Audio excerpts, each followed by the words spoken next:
The project deadline is today's evening. A car started to leak. The dishwasher needs to be fixed, and what if I lose my job? The burden of responsibilities and the demanding environment lay on our shoulders as heavy rocks, making our life journey unbearable. We trudge through the days full of stress and anxious thoughts, only to end up absolutely drained by the weekends and repeat the cycle yet again. Well, what if it doesn't have to be like this? Welcome to today's episode of the HeyZen podcast, where we'll learn what stress really is and how to have healthy and mutually respectful relationships with it. It's an informative podcast about mental wellness from HeyZen. Here, we debunk myths, discuss hot topics, and give practical advice to improve your mental health. It will be funny, insightful, and impressive. First of all, we need to understand what stress is. It's the response of our body to various external and internal factors that our brain considers as threats.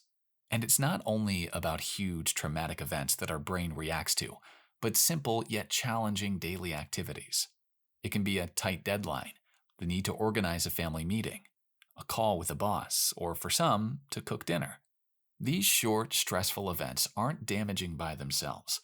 And if you're exposed to them once or twice a day, your body can quickly bounce back and keep on living calmly. But once they follow one another, compromising your whole day, they start to affect your well-being.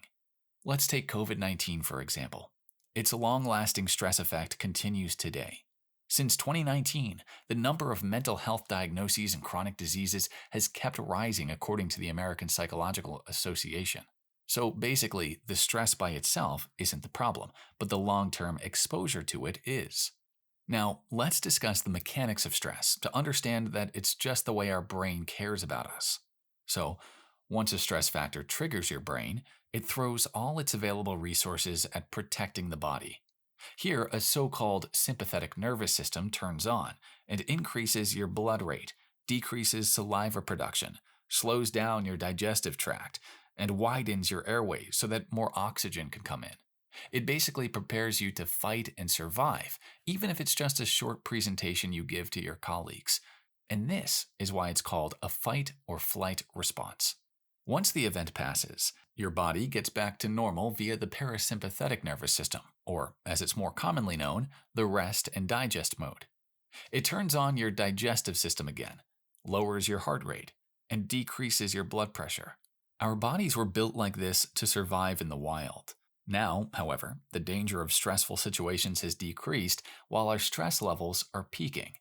Before, our bodies would quickly switch back to the rest and digest mode after being chased by an animal through, for example, naturally starting to shake and yawn. What our bodies do today is live with a sympathetic system turned on 24/7, as we're constantly worried and occupied with something. Even the moments when we can relax, our fight or flight response keeps functioning, as our brains have already gotten used to it.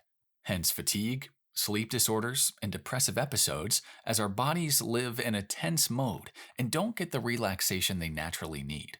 But don't worry, we can effortfully turn on our parasympathetic system, training it to plug back into the game when we need a moment of chill and relaxation.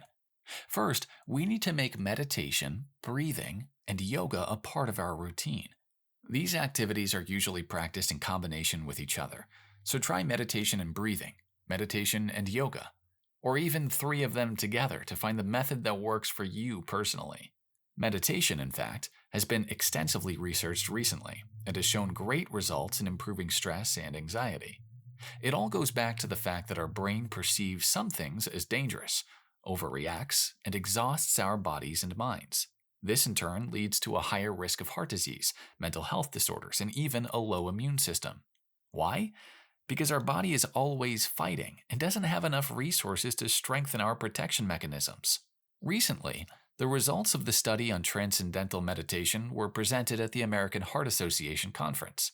During 9 years, one group of participants practiced transcendental meditation once a day, and their number of heart attacks and strokes was 20 compared to 32 in the group that didn't practice meditation. Meditation and breathing, in essence, send the brain a signal that you're safe in the moment, because if you weren't, you wouldn't be able to breathe so deeply, sit still, and relax your muscles. It's like talking to your brain in its own language, When it tries to engage all your resources at once, you do the opposite with the body and show the brain that, well, there's no need for the fight or flight now. Yoga within the meditation sessions, or as a separate activity, does the same. The traditional yoga sessions include mindful breathing techniques, so through controlled body movements and managed breathing, you're signaling to the brain that you're safe.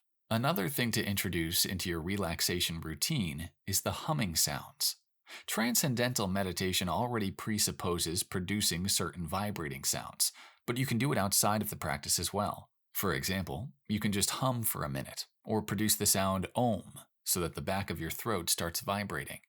This way, you're activating your vagus nerve, one of the most important constituents of the parasympathetic nervous system. It's a long nerve that connects the brain with all body organs, and when it's active, it carries the signals faster. To activate this nerve, you can also massage your ears. Put the index fingers inside the ears and the thumbs on the outsides, creating a circular shape, and start making circular movements. Combine this exercise with deep breathing anytime you feel overwhelmed with stress, and you'll notice how the brain will quickly receive the signal from your vagus nerve and turn on the parasympathetic response of relaxation.